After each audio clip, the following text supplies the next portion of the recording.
Hi everyone, this was an amazing week for Civic Renaissance. It was the launch of the Texas State Legislature Initiative, where members of the Texas State Legislature have invited their peers to read The Soul of Civility together. I'll be back there in Austin this week to continue that work.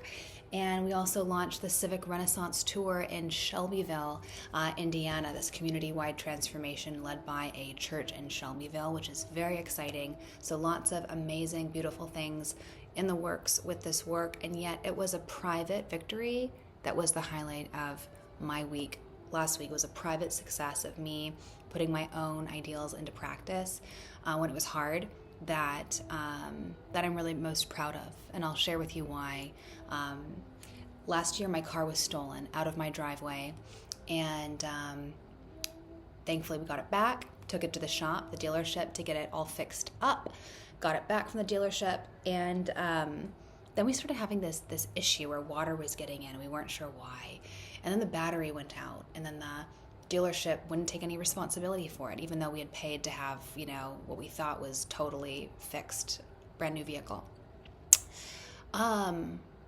This exchange did not bring out the best in me, shall we say. I was not gracious. I did not live up to my own ideals. I felt like I had paid for a service, and they promised us a 2-year warranty, and it was like less than a year, and they weren't honoring that, and that made me very frustrated.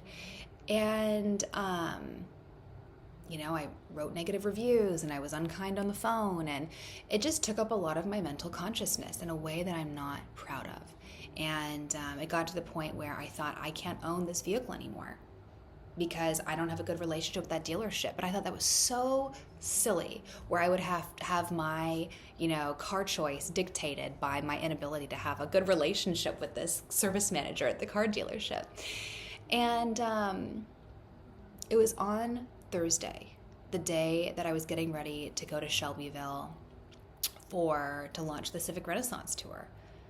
And I listened to that still quiet voice in my heart, and I thought, I can't get up in front of these people and talk about flourishing across difference when I'm not doing that in my own life. And it was really hard. I called the service manager. It was hard to do, but I did it. And, we talked for about 20 minutes about Christmas and getting sick over the holiday and kids and hosting and, just kind of thawed the tension because our past phone conversations had not been grace-laced, shall we say. And then I apologized. I said to him, I'm sorry I did not show up well. I was not my best self in our past exchanges via text or on the phone. That's not who I am. You won't believe this, but I wrote a book on getting along with others across our deep differences and how differences can bring out the best in us. And our difference here brought out the worst in me, and I'm sorry for my role in that. And he was very gracious, and he forgave me, and we were able to reconcile and come to an agreement about the car. And it wasn't even about the car during it and the end of it. It was like a righteous indignation where I felt I was correct, and it was worth, burning bridges to be correct. And I just can't even describe to you the lightness I felt after reconciling with him, asking for forgiveness and being forgiven. And that's a reminder to us now of several things. One, this work isn't about perfection. This is about, we are human beings and we are going to fail.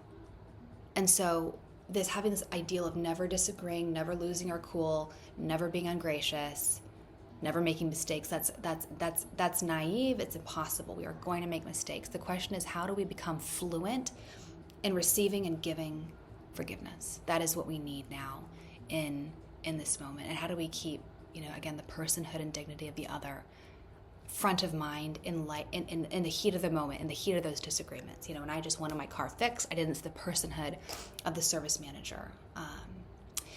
And it felt good to reconcile, to own my mistake, and to be free of that resentment, that burden. I think the human heart longs for reconciliation. And two, our private conduct matters. This work matters, and we have to live it out ourselves first. And I want you to know that is my commitment. I don't promise perfection, but I promise that when I make mistakes, I will do my best to make it right. And that's what I ask of each of you as well, as part of this movement. Whether you are someone who has been reading from afar for years, whether you are a leader in a city or an institution that is hosting a stop on the Civic Renaissance tour and fostering a community-wide transformation around my book, The Soul of Civility, the standard is the same. It starts with us living this out ourselves first, getting ourselves in proper order, and again, not perfectly, but aspirationally. The goal is not perfection. The goal is fluency with grace and forgiveness, receiving grace and extending it where needed. And so this is my invitation to you in your own life. Where is there someone where you have not reconciled, where you could reconcile? And to reach out, and you will feel, I guarantee you, this freedom and resolution to do this work more and better. It's addictive, and it's so nourishing and joy-filled to be in this work of helping us, and for me, building institutions and building capacity in local leaders living out this work. A few quick updates from Shelbyville. We had an amazing turnout to the community-wide event on Thursday evening, and they are living out this contentious issue where there's a data center. It's not a political divide, it's kind of an urban-rural divide where the people who live in rural communities feel sold out by their mayor and their city council, who is inviting this data center. Although it's kind of up in the air now, it's so vicious, the data center might even come. So it felt really timely to be having our conversation. And then at the Leaders Roundtable the next day, we made a game plan. How is this going to look in our schools? How is this going to look in our churches? What are we each going to do? And the message that I gave them over and over again was that we have way more power to be a part of the solution than we realize. Every single one of us here in this room. We had 3 members of the city council there. We had the superintendent of the school system, and just an amazing group of leaders, of local leaders who we commissioned to say, this is a lifestyle. This book is just a catalyst and a canvas, and I'm just a catalyst to help you build a sustainable, lasting initiative around this work. And so now we're doing it. The blueprint's being actualized, and I'm just so proud of what Shelbyville has done and continues to do. And then Texas, the conversation, their first kind of book leadership study with the legislative body was on Wednesday. Very thoughtful conversation, and I'll be there in person to be with members, and we'll talk and we'll dream together and say, again, this is a lifestyle. One book, one visit by an author is not enough. One intervention, one study, one lunch meeting with a peer, that's not enough. Trust that allows our democratic institutions to function is a daily, and civic friendship is a daily endeavor. This life of civility is a day-by-day, minute-by-minute effort. I like to say that our democracy is woven together and strengthened by these little threads, these little acts of grace, kindness, and charity that weave together and strengthen the fabric of our democracy. And on the cusp of the 250th, this matters, the 250th anniversary of America, this coming July, it matters, of the Declaration of Independence, this matters now more than ever. So honored to be on this journey with you, honored to partner with you. And again, it doesn't matter where you are in this work. I hope that if you feel served by this work, that you internalize it, and that you remember that the private victories matter just as much, if not more, than the public ones. I was reminded of that this week, to live this out, not just talk about it.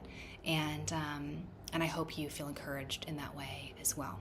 Grateful to be here with you, and stay tuned for how things go in Texas this week.